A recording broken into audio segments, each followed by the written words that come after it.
ETF index mutual funds నేర్చుకుని stock మార్కెట్లో రాణించాలనుకుంటున్నారా? వెంటనే ఈ నెంబర్కి కాల్ చేయండి.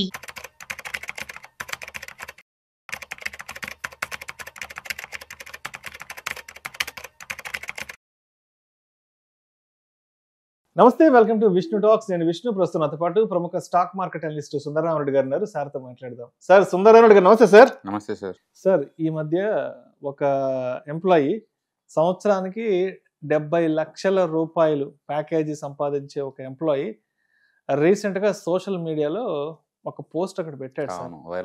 వైరల్ అవుతుంది. అతనికి సంవత్సరానికి 70 లక్షల రూపాయలు శాలరీ అంట. ఎందుకో కొన్ని అనుకోని కారణాల వల్ల జాబ్ లే ఆఫ్ అవడం జరిగిందంట. ఉద్యోగం పోవడం జరిగింది. కంపెనీ వాళ్ళు ఉద్యోగం తీసేశారు.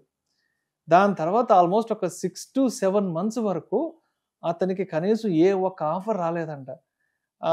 అన్ని జాబ్ పోర్టల్స్ లో తన రెజ్యూమే, తన ప్రొఫైల్ అన్నిట్లో అప్లోడ్ చేశాడంట. కానీ 6 to 7 months నుంచి ఒక్క ఆఫర్ కూడా రాలేదంట. ప్రస్తుతానికి అతని పరిస్థితి రోడ్డు మీద ఉన్నాడంట. అంటే ఇది ఒక రియల్ టైం కేస్ స్టడీ. తనకు జరిగిన అనుభవం గురించి, తనకు జరిగినటువంటి నష్టం గురించి తను సోషల్ మీడియాలో పోస్ట్ చేసి, ఎస్ నాలాగా మీరు ఎవరు కాకూడదు, మీరు కూడా ఫైనాన్షియల్గా ఏదైనా ముందే ప్లాన్ చేసుకోండి, మంచి కెరీర్లో ఉన్నప్పుడు అంటూ కూడా ఆ ఉద్దేశంతో పోస్ట్ చేశాడు. ఎస్, ఇటువంటి సంఘటనల నుంచి మనం ఏం నేర్చుకోవాలి, ఏం తెలుసుకోవాలి, మనం బాగా డబ్బు సంపాదించే టైంలో లైమ్ లైట్లో ఉన్నప్పుడు 4 రూపాయలు ఏ విధంగా జాగ్రత్త పరచుకోవాలంటారు? రైట్. సో అతను చెప్పింది నిఫ్టీ 50 కంపెనీస్, చిన్న కంపెనీ కూడా కాదండి. నిఫ్టీ 50 స్టాక్స్ అండ్ ఐఐటి నుంచి గ్రాడ్యుయేషన్, 70 లక్షల ప్యాకేజ్. అవును. 18 years ఎక్స్పీరియన్స్ ఉన్న అతను కూడా ఇంకా జాబుల కోసం సెర్చ్ చేస్తున్నాడంటే ఎంత హీనమైన లైఫ్ గడుపుతున్నాడో చూసుకోండి. నువ్వు అతను లేఫ్ కాబట్టి మన సానుభూతి చూపిస్తున్నాం. బట్ యాటిట్యూడ్, బిహేవియర్, ఆ స్కిల్ చూడండి. ఐఐటీలో రావడానికి ఎంత కష్టపడి ఉంటారు. మామూలుగా రాదు కదా ఐఐటి. ఐఐటి అంటేనే ఇండియాలోనే హైయెస్ట్ టఫెస్ట్ ఎగ్జామ్. ఆ హార్డ్ వర్క్ అంతా ఏమైపోయింది? అంత కష్టపడి ఆ పొజిషన్ చేరినప్పుడు ఏమైపోయింది? మనం పొజిషన్ చేరటం కాదండి, ఆ పొజిషన్ ప్రొటెక్ట్ చేసుకోవటం ఇంకా కష్టం. 18 years నుంచి వర్క్ చేస్తూ 70 లక్షల ప్యాకేజ్ లో డబ్బులు సేవ్ చేసుకోలేదంటే ఏమనుకోవాలా? రెండోది బిగ్ హౌస్ కొన్నాను అన్నాడు. నాకు తెలిసి అది హైదరాబాద్ కాదు, అయి ఉండొచ్చు, బహుశా ముంబై ఇలాంటి సిటీ అయి ఉండొచ్చు. దాని ఈఎంఐ కట్టలేక దాన్ని రెంట్కి ఇచ్చేసారంట. లాస్ట్ 7 months లో సేవింగ్స్ అన్ని అయిపోయినాయి అంట. అంటే 7 months గా సేవింగ్స్ అయిపోయినాయి అంటే ఎంత హ్యూజ్ అమౌంట్ ఖర్చు పెడుతున్నారు వాళ్ళు చూడండి. 18 సంవత్సరాల నుంచి ఉద్యోగం చేస్తున్నాడు. సంవత్సరానికి 70 లక్షల రూపాయల ప్యాకేజీ చేతిలో ఉండి కనీసం 1 రూపాయి కూడా దాచిపెట్టుకోకుండా, కనీసం ఎమర్జెన్సీ ఫండ్ అనే కాన్సెప్ట్ ను కూడా ఎక్కడ ఆలోచించకుండా అతను లైఫ్ స్టైల్ ఇన్ని రోజులు సాగించాడు. బట్ ఈ రోజు జాబ్ లే ఆఫ్ 6 months అయితే ఈ రోజు చేతిలో చిల్లిగా అవ్వలేక రోడ్డున పడ్డాడు. అవును. అది జాబ్ పోర్టల్స్ ఉన్నా ఎంతవరకు సపోర్ట్ చేస్తాయి అంటే, జాబ్ ఎప్పుడు ఏజ్ లింక్ అండి. ఆ ఏజ్ దాటితే తీసుకోరాళ్ళు. ఏజ్, శాలరీ రెండు క్రైటీరియా, మెయిన్ క్రైటీరియా అదే ఉంటుంది. తను మన శాలరీ తగ్గించుకోవడానికి రెడీ అయినా సరే లింక్డ్ఇన్ కానీ, నౌకరీ కానీ, అన్ని ప్రైవేట్ కన్సల్టెన్సీ అన్ని హెల్ప్ తీసుకున్నాడు. కాల్స్ చాలా తక్కువ వచ్చింది. 2 ఇంటర్వ్యూస్ వచ్చింది ఇప్పటి వరకు 7 months లో. ఆ 2 కూడా వర్కౌట్ అవ్వలేదు. శాలరీ తగ్గించుకోవడానికి వర్క్ చేసినా సరే. దాని మీనింగ్ ఏంటంటే రాను ఆ పరిస్థితి మిడిల్ మేనేజ్మెంట్ లో ఎక్కువ మందికి రాబోతుంది అనమాట. కెరీర్ స్టార్టింగ్ లో ఏంటంటే మనం 25-30 ఉన్నప్పుడు ఒక జాబ్ రాకపోతే స్కిల్ వెంటనే డైవర్సిఫై అవుతాం. ఇది కాకపోతే ఈ స్కిల్ కాకపోతే ఇంకో స్కిల్ చాలా ఈజీగా షిఫ్ట్ అవుతాం, ఎందుకంటే మన జాబ్ కంపల్సరీ కాబట్టి. కానీ ఆ స్టేజ్ లో 45-50 వచ్చిన తర్వాత అంత ఈజీ కాదండి. అందుకని మీకు ప్యాసివ్ ఇన్కమ్ మీద బతకడం రావాలి. నాకు అర్థం కాని విషయం ఏంటంటే, అంత పెద్ద ప్యాకేజీ వచ్చి అతను ఇన్ని సంవత్సరాల్లో కోట్లు సంపాదించుంటాడు కదా, అమౌంట్ అంత ఏమైపోయింది? అంటే బాగా లైమ్ లైట్ లో ఉన్నప్పుడు బాగా ఖర్చు పెట్టేసి మంచి ఖర్చు అంటే ఎంతని ఖర్చు? 70 లక్షల ప్యాకేజ్ వాళ్ళకి సేవ్ చేయలేదంటే, హైదరాబాద్ లో యావరేజ్ శాలరీ అందరికి వచ్చేది 50 నుంచి 70,000 అండి హైదరాబాద్ లో. మరి వీళ్ళు ఎట్లా బతున్నారు వీళ్ళందరూ?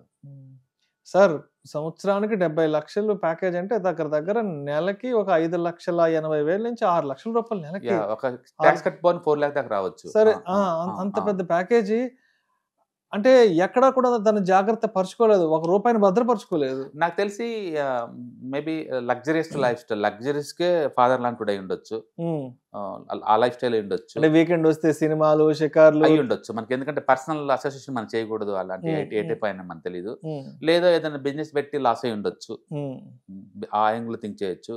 మొత్తానికి అయితే సేవింగ్స్ 0 అయిపోయినాయి. అది అన్ఫార్చునేట్లీ అయి ఉండొచ్చు, లేదా అన్ప్లాన్డ్ గా ఉండొచ్చు. మొత్తానికి ఏదన్నా కావచ్చు.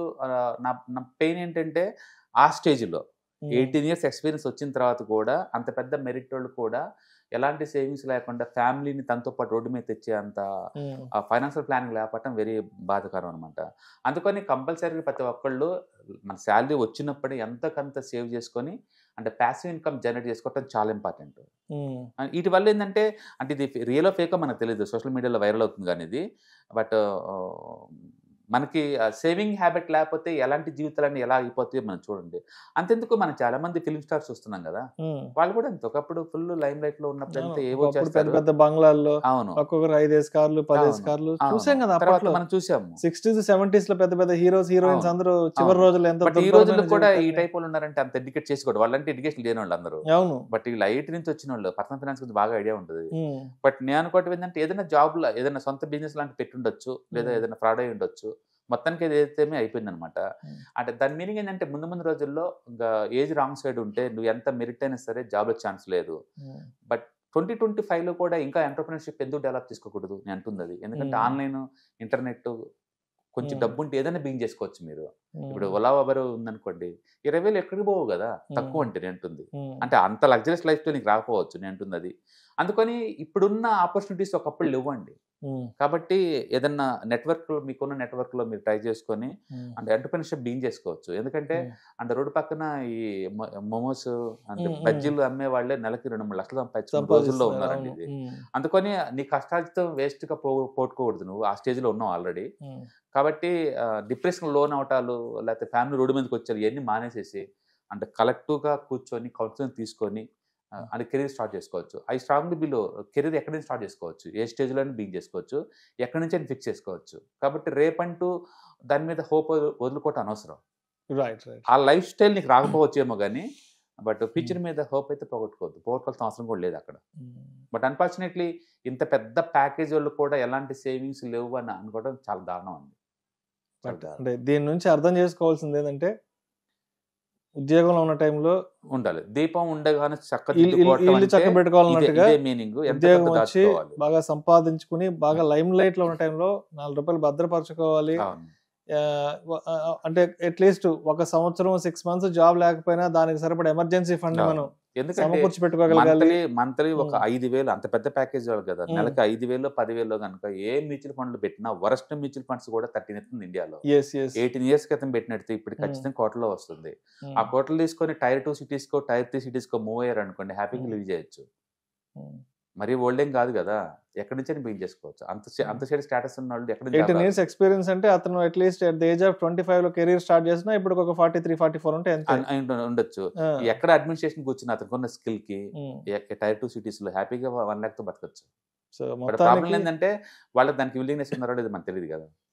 మొత్తానికి జాబ్ కెరీర్ లో ఉన్నప్పుడు విపరీతంగా సినిమాలని, షికార్లని, వీకెండ్ వస్తే వెకేషన్లని, లేదంటే కాస్ట్లీ ఎలక్ట్రానిక్ గ్యాడ్జెట్స్ ఉండాలని ఇట్లా షో ఆఫ్ లేకపోతే చివరికి ఇలాంటి ఈవెంట్ లైఫ్ ఎప్పుడు చాలా అన్ప్రెడిక్టబుల్ అన్సర్టనిటీ చాలా ఎక్కువ ఉంటుందండి. మనం ఊహించినట్టు ఖచ్చితంగా ఉండదు. అందుకని మనం ప్రిపేర్ అవ్వాలి, అలాంటి వాటిని ఫేస్ చేయడానికి మనం ప్రిపేర్ అవ్వాలి. అంటే సేవింగ్స్ ఉంటుంది ద్వారా ఆ నమ్మకం వచ్చింది, ఆ కాన్ఫిడెన్స్ వస్తుంది. యాక్చువల్ నన్ను అడిగితే ఫస్ట్ 10 years లోనే ఆ జాబ్ వదిలేసి ఆయన ఇంకో ఓన్గా ఏదైనా ట్రై చేయాల్సిన స్టేజ్ లో ఉన్నాడు ఆయన. అలాంటిది ఇంకా జాబ్ల మీద డిపెండ్ అవుతున్నారంటే ఆ స్టేజ్ లో కూడా it's an very unfortunate. Thank you sir, thank you so much. ETF index mutual funds నేర్చుకుని స్టాక్ మార్కెట్ లో రాణించాలనుకుంటున్నారా? వెంటనే ఈ నెంబర్ కి కాల్ చేయండి.